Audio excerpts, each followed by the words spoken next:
Hi friends, welcome to my YouTube channel Srishti Drishti ಚಾನಲ್ಗೆ ಸ್ವಾಗತ. ಎಲ್ಲರೂ ಹೇಗಿದ್ದೀರಾ? ಚೆನ್ನಾಗಿದ್ದೀರಾ ಅನ್ಕೋತೀನಿ. ನಾನು ಕೂಡ ಚೆನ್ನಾಗಿದ್ದೀನಿ. ರಾಘವೇಂದ್ರ ಸ್ವಾಮಿ ಮಠಕ್ಕೆ ಬಂದಿದೆ, ಹಾಗೆ ನಿಮಗೂ ಕೂಡ ದರ್ಶನ ಮಾಡಿಸ್ತಾ ಇದ್ದೀನಿ. ಹಾಗೆ ಇವತ್ತಿನ ತಂಬ್ಲೈನ್ ನೋಡಿ ನಿಮ್ಮೆಲ್ರಿಗೂ ಗೊತ್ತಾಗಿದೆ, ಮಹಾಮಂಗಳಾರತಿ ನಡೀತಿದೆ.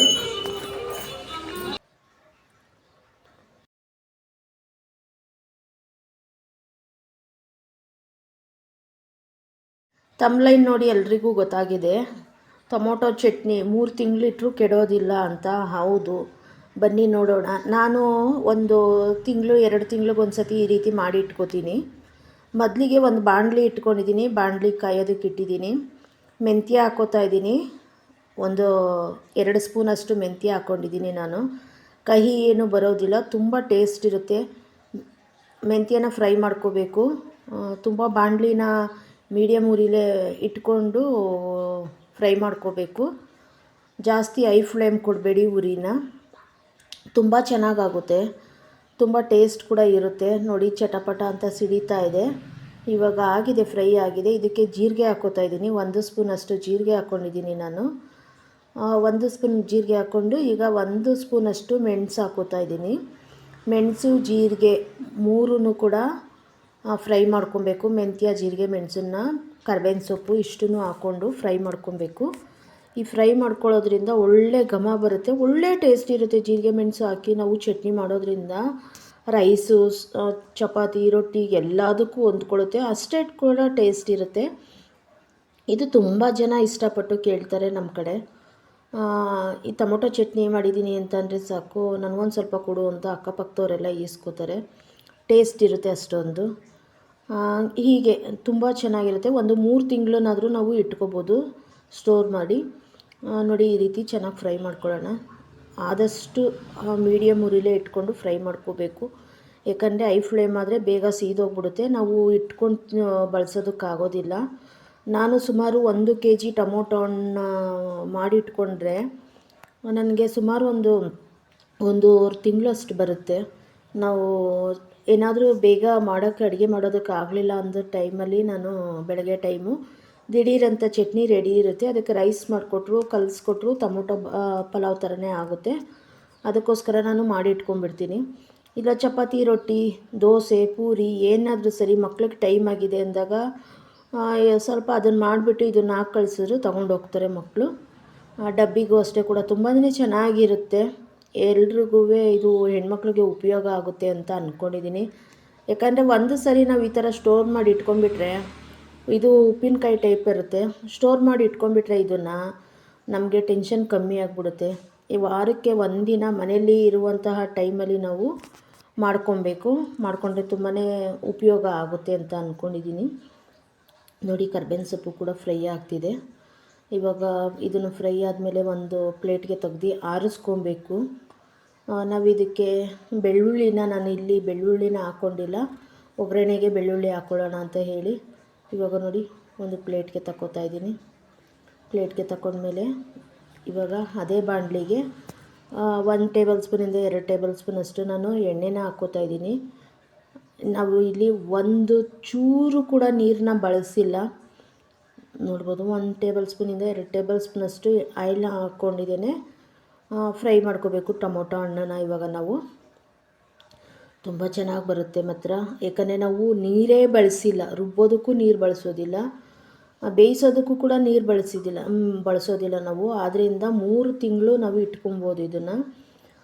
ಈಚೆ ಇಟ್ಟರೆ ಸುಮಾರು ಒಂದು 15 ದಿನದಿಂದ 20 ದಿನ, 1 ತಿಂಗಳು ಹತ್ರನೇ ಇಟ್ಕೊಬೋದು.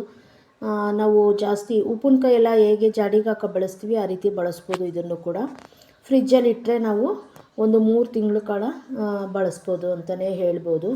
ತುಂಬ ಅದ್ಭುತವಾಗಿ ಬರುತ್ತೆ, ಟ್ರೈ ಮಾಡಿ. ನೋಡಿ ನಾನು ಇಲ್ಲಿ 1 kg ಟೊಮೊಟೊ ಹಣ್ಣನ್ನ ತೊಗೊಂಡಿದ್ದೀನಿ. ಟೊಮೊಟೊ ರೇಟ್ ಕಮ್ಮಿ ಇರುವಾಗ ಈ ರೀತಿ ಮಾಡಿ ಇಟ್ಕೊಬೇಕು. ಟೊಮೊಟೊ ತೊಳೆದು ಎಲ್ಲ ಬಟ್ಟೆ ತಗೊಂಡು ಒರೆಸಿ ಆಮೇಲೆ ಕಟ್ ಮಾಡಿ ಇಟ್ಕೊಂಡಿದ್ದೀನಿ. ಟೊಮೊಟೊ ಕೂಡ ತ್ಯಾವ ಇಲ್ಲ, ನೋಡ್ಬೋದು. ಅಷ್ಟೇ, ಯಾವುದೇ ಒಂದು ತೊಟ್ಟು ನೀರು ಕೂಡ ಇಲ್ಲಿ ಬೀಳದೇ ಇರೋ ಥರ ನೋಡ್ಕೊಂಡಿದ್ದೀನಿ. ಇವಾಗ ಮುಚ್ಚಿದ್ದೀನಿ, ಸ್ವಲ್ಪ ಅವೆಗೆಲ್ಲ ಬೇಯಲಿ ಅಂತ ಹೇಳಿಬಿಟ್ಟು. ಅಷ್ಟೇ, ಅದ್ಭುತವಾಗಿ ಬರುತ್ತೆ. ಯಾಕಂದರೆ ನಾವು ನೀರೇ ಬಳಸಿಲ್ಲ ಅಂತ ಅಂದಾಗ ತುಂಬ ದಿನ ಬಾಳಿಕೆ ಬರುತ್ತೆ ಅಂತ.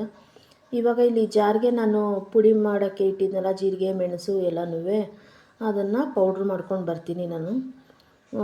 ಇದು ಸುಮಾರು ಎಷ್ಟು ಗಂಟೆ ಅಂದರೆ 3 ಗಂಟೆಯಲ್ಲಿ ಮಾಡ್ತಾ ಇರೋದು ನಾನು ಅಡುಗೆನ. ಸ್ವಲ್ಪ ಸೈಲೆಂಟಾಗೆ ಮಾಡಿ ಆಮೇಲೆ ವಾಯ್ಸ್ ಓವರ್ ಕೊಡೋಣ ಅಂತ ಹೇಳಿಬಿಟ್ಟು ಮಾಡ್ಕೋತಾ ಇದ್ದೀನಿ.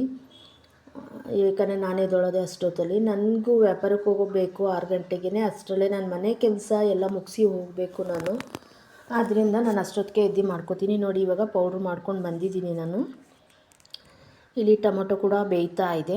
ಇವಾಗ ಸ್ವಲ್ಪ ನಾನು ಆ ಕಡೆ ಈ ಕಡೆ ಫ್ರೈ ಮಾಡಿಕೊಂಡು ರುಚಿ ಹಾಕ್ಕೊಳ್ಳೋಣ, ಬೇಗ ಸಾಫ್ಟ್ ಆಗುತ್ತೆ ಅಂತ ಹೇಳಿಬಿಟ್ಟು. ನಾವು ಕೈ ಆಡಿಸ್ತಾನೆ ಇರಬೇಕು, ಇಲ್ಲ ಅಂತಂದರೆ ಸ್ವಲ್ಪ ತಳ ಹಿಡಿಯುವಂಥ ಚಾನ್ಸಸ್ ಇರುತ್ತೆ. ನೋಡ್ಬೋದು ಇಲ್ಲಿ ಇವಾಗ ಒಂದು ಸ್ವಲ್ಪ ನಮ್ಮ ಟೊಮೊಟೊ ಸಾಫ್ಟ್ ಆಗೋಷ್ಟು ನಾನು ಉಪ್ಪನ್ನ ಹಾಕ್ಕೊಂಡಿದ್ದೀನಿ. ಉಪ್ಪನ್ನ ಹಾಕ್ಕೊಂಡು ಮಿಕ್ಸ್ ಮಾಡಿ ಚೆನ್ನಾಗಿ ಫ್ರೈ ಮಾಡ್ಕೊಳ್ಳೋಣ. ಇವಾಗ ಒಂದು 5 ನಿಮಿಷ ಮುಚ್ಚಿಟ್ರೂ ಕೂಡ ಅದು ಬೇಗ ಸಾಫ್ಟ್ ಆಗುತ್ತೆ. ಟೊಮೊಟೊ ಕೂಡ ತೊಳೆದು ಒರೆಸ್ಕೊಂಡಿದ್ದೀನಿ ಅಂತಂದಾಗಲೇ ನಾವು ಉಪ್ಪಿನಕಾಯಿ ಎಲ್ಲ ಯಾವ ರೀತಿ ಒಂದು ತೊಟ್ಟು ನೀರಿಲ್ಲದೆ ಇರೋ ಥರ ಮಾಡ್ಕೋತೀವಿ ಅದೇ ರೀತಿಯೇ. ಈಗ ಸ್ವಲ್ಪ ನಾನು ಹುಣಸೆಹಣ್ಣು ಹಾಕ್ಕೊಂಡಿದ್ದೀನಿ. ನಿಮಗೆ ಜಾಸ್ತಿ ಹುಳಿ ಬೇಕು ಅಂದರೆ ಒಂದು ನಿಂಬೆಹಣ್ಣು ಗಾತ್ರದಷ್ಟು ಹಾಕ್ಕೊಳ್ಳಿ, ಇಲ್ಲಾಂದರೆ ಒಂದು ಅರ್ಧ ಹೋಳಷ್ಟು ನಿಂಬೆಹಣ್ಣು ಗಾತ್ರದಷ್ಟು ಹುಣಸೆಹಣ್ಣು ಹಾಕ್ಕೊಳ್ಳಿ. ನಾನಿಲ್ಲಿ ಒಂದು ಕೆ ಜಿ ಟೊಮೊಟೊಗೆ ಒಂದು ಅರ್ಧ ಹೋಳಷ್ಟು ನಿಂಬೆಹಣ್ಣು ಗಾತ್ರದ ಹುಣಸೆಹಣ್ಣು ತೊಗೊಂಡಿದ್ದೀನಿ. ಇದು ತುಂಬ ಜನ ಇದಕ್ಕೆ ಬೆಲ್ಲ ಕೂಡ ಹಾಕ್ತಾರೆ. ನಾನಿಲ್ಲಿ ಬೆಲ್ಲ ಹಾಕ್ತಾಯಿಲ್ಲ ಮತ್ತು ಕಲ್ಲರ್ ಹಾಕ್ತಾಯಿಲ್ಲ. ಇದಕ್ಕೆ ಕಲ್ಲರ್ ಬರೋದಕ್ಕೆ ಬ್ಯಾಡಗೆ ಮೆಣಸಿನ್ಕಾಯಿನ ಬಳಸ್ತಾರೆ. ನಾನಿಲ್ಲಿ ಒಣಮೆಣ್ಸಿಕಾಯಿನೇ ಬಳಸಿಲ್ಲ, ಹಾಗೆ ಮಾಡ್ತಿರೋದು. ಕಲ್ಲರ್ಗೆ ನಾನು ಹೇಗೆ ನ್ಯಾಚುರಲಾಗೆ ಮಾಡ್ತಾ ಇರೋದು, ಯಾವುದೋ ಕಲರ್ಫುಲ್ಲಾಗಿ ಬರಲಿ ಅಂತ ಹೇಳಿ ಏನು ಮಾಡ್ತಾಯಿಲ್ಲ. ಇವಾಗ ನೋಡಿ ಫ್ರೈ ಆಗಿದೆ, ಇದು ತುಂಬ ಚೆನ್ನಾಗಿ ಫ್ರೈ ಆಗಿದೆ. ಈ ಫ್ರೈನ ಒಂದು ಸ್ವಲ್ಪ ತಟ್ಟೆಗೆ ಹಾಕ್ಕೊಂಡು ಆರೋದಕ್ಕೆ ಬಿಡಬೇಕು. ಆರೋದಕ್ಕೆ ಬಿಟ್ಟ ಮೇಲೆ ನಾವು ರುಬ್ಕೊಂಡು ಬರಬೇಕು, ತುಂಬ ಚೆನ್ನಾಗಿ ಬರುತ್ತೆ. ಹಾಗೆ ನಾನು ಇಲ್ಲಿ ರವೆ ದೋಸೆ ಮಾಡಿದೆ, ರವೆ ದೋಸೆ ಮಾಡ್ಕೋತಾ ಇರೋದು. ಇದು ಎಲ್ಲ ರೆಡಿ ಮಾಡಿಟ್ರೆ ಮಕ್ಕಳು ಡಬ್ಬಿಗೆ ಹಾಕ್ಕೊಂಡು ಹೋಗ್ತಾರೆ ಅಂತ ಹೇಳಿ ಮಾಡಿಟ್ಬಿಟ್ಟು ಹೋಗ್ತೀನಿ. ಹಾಗೆ ಒಗ್ಗರಣೆ ಮಾಡೋದಕ್ಕೆ ಅಂತ ಹೇಳಿ ಎಣ್ಣೆ ಹಾಕ್ಕೋತಾ ಇದ್ದೀನಿ. ಇಲ್ಲಿ ಒಂದು 3-4 ಟೇಬಲ್ ಸ್ಪೂನಷ್ಟು ಆಯಿಲ್ನ ಹಾಕ್ಕೋಬೇಕು. ನೋಡಿ ತುಂಬ ಚೆನ್ನಾಗಿ ಬರುತ್ತೆ. ಆಯಿಲು ಸ್ವಲ್ಪ ಮುಂದಾಗಿರಬೇಕು. ಆಲ್ರೆಡಿ ಟೊಮೊಟೊ ಎಲ್ಲ ಬೆಂದಿರೋದ್ರಿಂದ ನಮಗೆ ಬೇಗನೆ ಆಗುತ್ತೆ. ಇವಾಗ ಟೊಮೊಟೊ ಕೂಡ ನಾನು ರುಬ್ಕೊಂಡು ಬರ್ತೀನಿ. ನೋಡಿ ರುಬ್ಕೊಂಡು ಬಂದೆ. ಜಾಸ್ತಿ ನುಣ್ಣಗೂ ಕೂಡ ನಾನು ರುಬ್ಬಿಲ್ಲ, ಅದನ್ನು ಸ್ವಲ್ಪ ದಪ್ಪ ಥರನೇ ರುಬ್ಕೊಂಡು ಬಂದಿದ್ದೀನಿ. ಈ ಕಡೆ ಎಣ್ಣೆ ಕೂಡ ಕಾಯೋಕ್ಕೆ ಇಟ್ಟಿದ್ನಲ್ವ, ಸಾಸಿವೆ ಹಾಕ್ಕೋತಾ ಇದ್ದೀನಿ. ಒಂದು ಅರ್ಧ ಸ್ಪೂನಷ್ಟು ಸಾಸಿವೆ. ಕಡಲೆಬೇಳೆನ ಹಾಕ್ಕೋತಾ ಇದ್ದೀನಿ ನಾನು. ಉದ್ದಿನಬೇಳೆ, ಕಡಲೆಬೇಳೆ ಬೇಕು ಅಂದರೆ ನೀವು ಒಣಮೆಣ್ಸಿಕಾಯಿ ಕೂಡ ಹಾಕೊಬೋದು. ನಾನು ಒಣಮೆಣ್ಸಿಕಾಯಿನೇ ಬಳಸಿಲ್ಲ ಇಲ್ಲಿ, ನೀವು ಬೇಕಾದ್ರೆ ಆ್ಯಡ್ ಮಾಡ್ಕೋಬೋದು. ಹಾಗೆ ಕಡಲೆಬೇಳೆನ ಹಾಕ್ತಾಯಿದ್ದೀನಿ. ನಾನು ಉದ್ದಿನಬೇಳೆನೂ ಕೂಡ ಹಾಕಿಲ್ಲ, ನೀವು ಬೇಕಂದರೆ ಹಾಕ್ಕೋಬೋದು. ಉದ್ದಿನಬೇಳೆ ಮತ್ತು ಒಣಮೆಣ್ಸಿಕಾಯಿನ ಆ್ಯಡ್ ಮಾಡ್ಕೋಬೋದು. ನೋಡಿ ಜೀರಿಗೆ ಹಾಕ್ಕೋತಾ ಇದ್ದೀನಿ. ನಾನಿಲ್ಲೂ ಒಂದು ಅರ್ಧ ಸ್ಪೂನಷ್ಟು ಜೀರಿಗೆನ ಹಾಕ್ಕೊಂಡಿದ್ದೀನಿ. ಇದನ್ನು ಚೆನ್ನಾಗಿ ಫ್ರೈ ಮಾಡ್ಕೊಳ್ಳೋಣ. ಇವಾಗ ಇದನ್ನು ಚೆನ್ನಾಗಿ ಫ್ರೈ ಮಾಡಿಕೊಂಡೆ. ಒಂದು ಗೆಡ್ಡೆ ಬೆಳ್ಳುಳ್ಳಿನ ಜಜ್ಜಿ ಹಾಕ್ಕೊಂಡಿದ್ದೀನಿ, ಒಳ್ಳೆ ಘಮ ಬರುತ್ತೆ ಅಂತ ಹೇಳಿ. ಸಿಪ್ಪೆ ತೆಗೆದಿಲ್ಲ ನಾನು, ಹಾಗೆ ಜಜ್ಜಿ ಹಾಕ್ಕೊಂಡಿರೋದು. ನೋಡಿ ಚೆನ್ನಾಗಿ ಫ್ರೈ ಮಾಡ್ಕೊಳ್ಳೋಣ. ಇವಾಗ ಒಳ್ಳೆ ಘಮ ಬರಬೇಕು.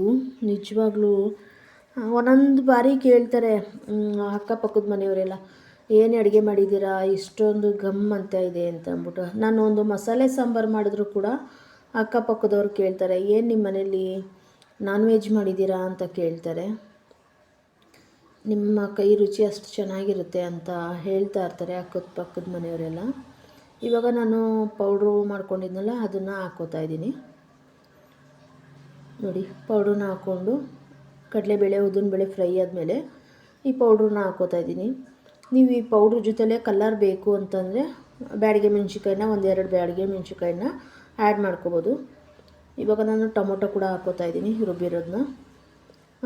ನೀವು ನುಣ್ಣಗೆ ಬೇಕಾದ್ರೂ ರುಬ್ಕೊಬೋದು. ನಾನು ನುಣ್ಣಗೆ ರುಬ್ಬಿಲ್ಲ ಇಲ್ಲಿ, ಸ್ವಲ್ಪ ಅಲ್ಲಲ್ಲೇ ಬಾಯಿಗೆ ಸಿಗಬೇಕು ಅನ್ನೋಗೆ ಬರೀ ಒಂದು ರೌಂಡ್ ಮಿಕ್ಸಿಲಿ ಒಂದು ರೌಂಡ್ ಹಿಂಗೆ ಹಾಕಿ ಹಿಂಗೆ ತೆಗ್ದಿರೋದು ಅಷ್ಟೇ. ಜಾಸ್ತಿ ಏನು ನಾನು ನುಣ್ಣಗೆ ರುಬ್ಬಿಲ್ಲ. ಒಂದು ಸ್ವಲ್ಪ ದಪ್ಪ ಥರ ಸಿಕ್ಕಿದ್ರೇ ಟೇಸ್ಟ್ ಇರುತ್ತೆ. ಚಪಾತಿ, ರೊಟ್ಟಿ ಪ್ರತಿಯೊಂದಕ್ಕೂ ಕೂಡ ಟೇಸ್ಟ್ ಕೊಡುತ್ತೆ ಅಂತ ಹೇಳಿ ನಾನು ಇದು ಮಾಡ್ಕೊಂಡು. ಈಗ ನೋಡಿ ಹಸಿಮೆಣ್ಸಿಕಾಯಿ ಪೌಡ್ರ್ ಹಾಕ್ಕೋತಾ ಇದ್ದೀನಿ. ನಾನು ನಾರ್ಮಲ್ ಹಸಿಮೆಣ್ಸಿಕಾಯಿ ಪೌಡ್ರ್ ಹಾಕ್ಕೋತಾ ಇದ್ದೀನಿ. ನೀವು ಇಲ್ಲೂ ಕೂಡ ಬ್ಯಾಡಗೆ ಮೆಣಸಿನ್ಕಾಯಿ ಪೌಡ್ರ್ ಇದ್ದರೆ ಅದನ್ನು ಕೂಡ ಹಾಕ್ಕೊಬೋದು.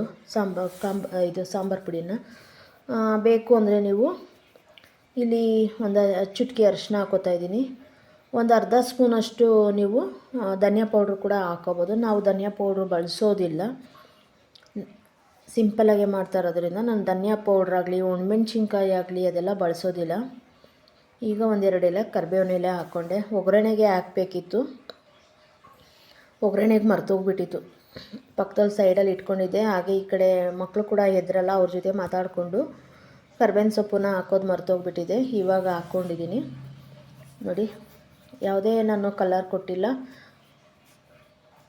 ತುಂಬಾ ಚೆನ್ನಾಗಿ ಬಂದಿದೆ. ಇವಾಗ ಇದು ಬೆಂದು ಸ್ವಲ್ಪ ಎಣ್ಣೆ ಎಲ್ಲ ಬಿಟ್ಕೊಂಡು ಬರುತ್ತೆ ನೋಡಿ. ಕುದೀತಾ ಇದೆ, ಮೇಲೆಲ್ಲ ಎಣ್ಣೆ ಎಲ್ಲ ಬಿಟ್ಕೊಂಡು ಬರ್ತಾಯಿದೆ. ರುಚಿಗೆ ತಕ್ಕಷ್ಟು ಉಪ್ಪನ್ನು ಹಾಕ್ಕೊಂಡಿದ್ದೀನಿ. ಉಪ್ಪನ್ನ ನೋಡಿಕೊಂಡು ಹಾಕ್ಕೋಬೇಕು. ಮೊದಲೇ ಕೂಡ ಹಾಕ್ಕೊಂಡಿದ್ದೀನಿ ನಾನು ಉಪ್ಪನ್ನು. ಇವಾಗಲೂ ಕೂಡ ನಾನು ರುಚಿಗೆ ತಕ್ಕಷ್ಟು ನೋಡಿಬಿಟ್ಟು ಉಪ್ಪನ್ನು ಹಾಕ್ಕೋತಾ ಇದ್ದೀನಿ. ಸ್ವಲ್ಪ ಕಲರ್ ಕಾಣೋಗಿದ್ರೆ ತುಂಬ ಚೆನ್ನಾಗಿ ಕಾಣಿಸುತ್ತೆ ಅಂತ ಹೇಳ್ಬೋದು. ನಾನು ಕಲರ್ ಬಳಸಿಲ್ಲ. ನಾನು ಯಾವ ಐಟಮ್ಗೂ ಕೂಡ ಜಾಸ್ತಿ ಕಲರ್ಸ್ ಎಲ್ಲ ಬಳಸೋದಿಲ್ಲ ನಾನು ನೋಡಿ. ಪಕ್ಕದಲ್ಲಿ ಕೂಡ ದೋಸೆ ರೆಡಿ ಆಗ್ತಾಯಿದೆ. ಮಕ್ಳಿಗೆ ಡಬ್ಬಿಗೂ ಕೂಡ ರೆಡಿ ಮಾಡಬೇಕು. ಎಲ್ಲ ಮಾಡಿಟ್ಟು ನಾನು ಕೂಡ ವ್ಯಾಪಾರಕ್ಕೆ ಹೊರಡಬೇಕಲ್ಲ, ಅವ್ರಿಗೂ ಎಲ್ಲ ಒಂದು ಕಡೆಯಿಂದ ರೆಡಿ ಆಗ್ತಾಯಿದೆ. ಇಲ್ಲಿ ನೋಡ್ಬೋದು ಚೆನ್ನಾಗಿ ಎಣ್ಣೆ ಬಿಟ್ಕೊಂಡು ಬಂದಿದೆ. ಈಗ ಇದನ್ನು ನಾವು ಆರಿಸ್ಬಿಟ್ಟು ಒಂದು ಬಾಕ್ಸ್ಗೆ ಹಾಕಿಟ್ಕೊಂಡ್ರೆ ನಾವು ಒಂದು 3 ತಿಂಗಳು ಕಾಲ ಬರುತ್ತೆ. ಇದು ಈ ಪುಳಿಯೋಗರೆ ಗೊಜ್ಜು ಎಲ್ಲ ಉಪ್ಪಿನಕಾಯಿ ಟೈಪೇ ಬರುತ್ತೆ ಇದು. ಪುಳಿಯೋಗರೆ ಗೊಜ್ಜು, ನಾವು ಚಿತ್ರಾನ್ನದ ಗೊಜ್ಜು ಎಲ್ಲ ಮಾಡಿ ಈಗ ಪಾರ್ಸಲ್ ಕಳಿಸ್ತೀವಲ್ಲ, ಹಾಗೆ ಇದನ್ನು ಮಾಡಿ ಕಳಿಸ್ಬೋದು. ನೋಡ್ಬೋದು ನಾನು ಇಲ್ಲಿ ರವೆ ದೋಸೆಗೆ ಚಟ್ನಿನ ಹಾಕ್ಕೊಂಡಿದ್ದೀನಿ. ಹಾಗೆ ಈ ಚಟ್ನಿನ ಒಬ್ರಿಗೆ ಪಾರ್ಸಲ್ ಕೂಡ ಕಳಿಸ್ಬೇಕು. ಪಾರ್ಸಲ್ ಕಳಿಸ್ತೀನಿ. ಅವರು ಕೂಡ ತಿಂದುಬಿಟ್ಟು ಒಂದು ವೀಡಿಯೋ ಮಾಡಿ ಕಳಿಸಿದ್ರೆ ಆ ವಿಡಿಯೋ ಕೂಡ ಅಪ್ಲೋಡ್ ಮಾಡ್ತೀನಿ. ಕೇಳಿದರು ಒಬ್ಬರು, ಅದಕ್ಕೆ ಅವ್ರಿಗೋಸ್ಕರನೇ ಅಂತ ಇವತ್ತು ನಾನು ಮಾಡಿದ್ದು. ಇಲ್ಲಾಂದರೆ ರವೆ ದೋಸೆಗೆ ಚಟ್ನಿ ಮಾಡೋಣ ಅಂತ ಅಂದ್ಕೊಂಡಿದ್ದೆ. ಅವರು ಟೊಮೊಟೊ ಚಟ್ನಿ ಮಾಡಿಕೊಡಿ ಅಕ್ಕ ಅಂತ ಕೇಳಿದ್ರು, ಅದಕ್ಕೋಸ್ಕರನೇ ಅವ್ರಿಗೋಸ್ಕರನೇ ಮಾಡಿದ್ದೀನಿ ನೋಡಿ. ಟೇಸ್ಟ್ ಇದೆ. ನನಗೆ ನೋಡ್ತಾ ಇದ್ದರೆ ಬಾಯಲ್ಲಿ ನೀರು ಬರ್ತಾಯಿದೆ, ಅಷ್ಟು ನನಗೂ ಇಷ್ಟ ಇದು ಟೊಮೊಟೊ ಚಟ್ನಿ ಅಂದರೆ. ಎಲ್ಲ ಚೆನ್ನಾಗಿ ಬೆಂದು ಎಣ್ಣೆ ಬಿಟ್ಕೊಂಡು ಬಂದು ಹೇಗಿದೆ ನೋಡಿ, ನಿಮಗೆ ಗೊತ್ತಾಗ್ತಿದೆ ಅಂತ ಅಂದ್ಕೊಂಡಿದ್ದೀನಿ. ಈ ವಿಡಿಯೋ ಇಷ್ಟ ಆದರೆ ಶೇರ್ ಮಾಡಿ, ಕಮೆಂಟ್ ಮಾಡಿ, ಲೈಕ್ ಕೊಡಿ, ಸಪೋರ್ಟ್ ಮಾಡಿ. Thank you.